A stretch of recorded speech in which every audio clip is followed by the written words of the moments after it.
গত 24শে জুন 2025 কুলাই ঠাকুরপল্লী থেকে চুরি হয় একটি সুজুকি স্কুটি। স্থানীয় বাসিন্দা সুজিত শর্মার স্কুটিটি চুরির পরেই অভিযোগ জানানো হয় আমবাসা থানায় এবং একটি জিডি এন্ট্রিও করা হয়। কিন্তু 7-8 মাস কেটে গেলেও স্কুটি উদ্ধারে কোনো সাফল্য মেলেনি। অবশেষে কোনো এক সূত্রের খোঁজে কুলাই এলাকার কয়েকজনকে নিয়ে সুজিত পৌঁছান বীরগঞ্জ থানায়। ওসি শুক্রমণি দেববর্মার তৎপরতায় দুই সন্দেহভাজনকে আটক করে জিজ্ঞাসাবাদে উঠে আসে গুরুত্বপূর্ণ তথ্য। যদিও প্রথমে এই দুই যুবক ভুয়ো ঠিকানা দিয়ে তদন্ত ঘোরানোর চেষ্টা করে, পরে অমরপুর মহকুমা পুলিশের এসডিপিও নির্বাণ দাসের নেতৃত্বে রাতভর অভিযানে নতুন বাজার থানা এলাকার জর্জরিয়া গ্রাম থেকে একজন অভিযুক্তকে গ্রেপ্তার করা হয়। মোবাইল ট্র্যাকিংয়ের মাধ্যমে আটক হয় এক বাংলাদেশি যুবকও। জিজ্ঞাসাবাদে সে জানায় স্কুটিটি বাংলাদেশে রেখে এসেছে। প্রতিশ্রুতি অনুযায়ী সীমান্তবর্তী এলাকা থেকে স্কুটিটি উদ্ধার করে রৈশাবাড়ি থানার পুলিশ এবং প্রকৃত মালিকের হাতে তুলে দেয়। স্কুটি ফিরে পেয়ে স্বস্তি প্রকাশ করেছেন সুজিত শর্মা। তবে আমবাসা থানার ভূমিকা নিয়ে ক্ষোভ প্রকাশ করেছেন তিনি।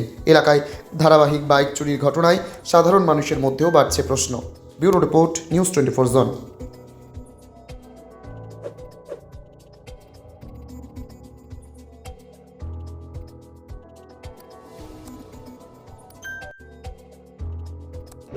আসিফ অসীম কিদা চাকমা বাড়ি বাড়ি বাংলাদেশ কোন জায়গায়? লোগাং। হ্যাঁ, লোগাং। কিভাবে স্কুটিটা নিছো? আমি স্কুটিটা নিয়েছি হচ্ছে এই আমাকে ফ্রেন্ড একটা কল দিছে, হ্যাঁ এই দোস্ত একটা গাড়ি নিবি নাকি? হ্যাঁ ঠিক আছে বলছে স্কুটি হুম বলছে আমি ছবি দেখ না, ছবি দিছে। আমারও অনেক ভালো লাগছে স্কুটিটা, সুন্দর। আমার তখনই গাড়ি ছিল, দুইটা গাড়ি ছিল, ইয়ামাহা একটা ছিল ভার্সন 1, তারপরে হর্নেট একটা ছিল। তারপরও আমি স্কুটিটা ভালো লাগছে বিদায় কিনছি। এমনি কিনছিল আগেরটি? জি আগেরটি তুই কিনছো ইন্ডিয়ারই? না না না, ওই স্কুটিটা ছবি যখন দিছে আমি বলছি যে কিনবো, নিয়ে আসো। পরে নিয়ে গেছে এদেরকে ক্যাশ টাকা আচ্ছা, কততে কিনছো? 95। আর তারা কি কি বিক্রি করে? এদের তো শুধু বাইক, আমার কাছে শুধু বাইক দেয়, বাইক স্কুটি। কতটা নিছে ওনা এর মধ্যে? এক্স্যাক্টলি তো বলতে পারবো না স্যার। আচ্ছা, আইডিয়া কতটার মতন আছে তার কাছে? তারা এর মধ্যে কতটির মতন নিছে? কতটি নিছে? কতগুলা? এগুলো তো এক্সাক্ট এই যে মোটামুটি এটা কত? মোটামুটি এমনি তো আগে ধরি আর কি। হ্যাঁ, কয়টা? এটা তো বলতে পারবো না কয়টা। কয়টা আছে মনে তুমি আগে কইলা?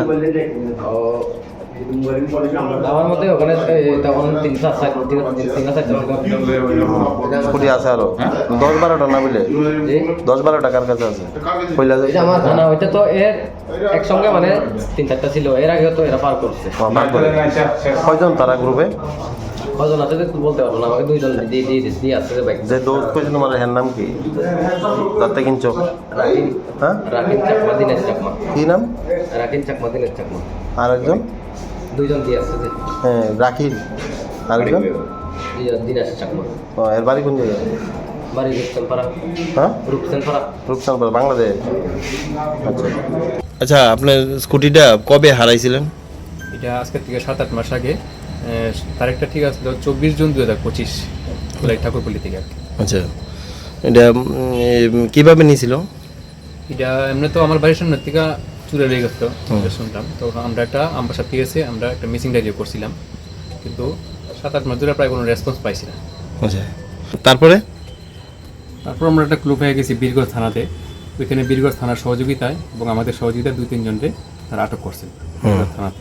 তারপর যেই 2-3 জনকে ওইখানে আটক করা হয়েছিল পুলিশের মাধ্যমে, ওইখানে তারা যে সূত্র মারফত যাওয়া হয়েছে করবুক থানার মধ্যে, ওইখানে গিয়েও পুলিশের সহযোগিতায় মানে তাদের খোঁজা হয়েছে, কিন্তু কোনো রকম ভুল তথ্য দেওয়ার কারণে ওইখানে গিয়ে তাদেরকে পাওয়া গেছে। প্রতি সময় আপনি করবুক থেকে কি করছেন? করবুক তো আমরা ফিরে আইছি আবার বীরগঞ্জ থানার মধ্যে। ওইখান থেকে ফিরে আইয়া পুলিশ জানতে পারছে যে এটা নতুন বাজার পিএস এর আন্ডারে কোথাও একটা জায়গাতে তারা আছে এখানে। পরবর্তী সময় এসডিপিও নির্মাণ স্যার দাসের সহযোগিতায় এবং ওনার মানে প্রচণ্ড চেষ্টায় রাতভর অভিযান চালিয়ে তাদের মধ্যে 2জনকে আটক করে নতুন বাজার পিএসের অন্তর্গত তাদেরকে করা হয়েছিল। পরবর্তী সময় আমরা যখন নতুন বাজার পিএসে গেছি, তখন নতুন বাজার পিএস তারা যে যাদেরকে ধরছিল বা যাদেরকে আটক করছিল তাদের কাছে চাবি নিয়ে জানতে পারে যে স্কুটিটা বর্তমানে ওই সময়ে ইয়েতে বাংলাদেশে পাচার হয়ে গেছে। আচ্ছা, তারপরে তারপর আমাদেরকে বললো যে নতুন বাজার পিএস থেকে যে আপনারা ওইদিকে রইসাবাড়িতে যান, ওইখানে গেলে রইসাবাড়ি থানার থেকে আপনারা কিছু যদি সাহায্য পান, তখন আমরা এই নতুন বাজার পিএস থেকে স্কুটির চাবি নিয়ে আমরা রইসাবাড়িতে যাই এবং ওইখানে আমরা পরবর্তী সময় রইসাবাড়ি পিএস থেকে আমরা স্কুটিটি আমরা উদ্ধার করেছি। অসংখ্য ধন্যবাদ জানাই যারা অক্লান্ত পরিশ্রম করে আমার স্কুটিটি আমার হাতে মানে পাওয়াতে সাহায্য করেছেন, আমাদের বীরগঞ্জ থানার ওসি শ্রী শুক্রমণি দেববর্মা স্যারকে এবং আমাদের অমরপুরের যে এসডিপিউ স্যার শ্রী নির্বাণ স্যার মহাশয়কে এবং নতুন বাজার পিএসের ওসি এবং আমাদের সর্বশেষ যে আমাদের পেশাবাড়ি পিএসের ওসি স্যার আছেন, তারা অক্লান্ত পরিশ্রম করে আমার স্কুটিটি আমার হাতে তারা পৌঁছে দিতে তারা মানে অনেক সহায়তা করেছেন। তাদেরকে আমি আমার মন থেকে অনেক তাদেরকে ধন্যবাদ জানাই। তাদের পরিশ্রমের ফলেই আজকে আমার স্কুটিটি আবার আমি ফেরত পেয়েছি।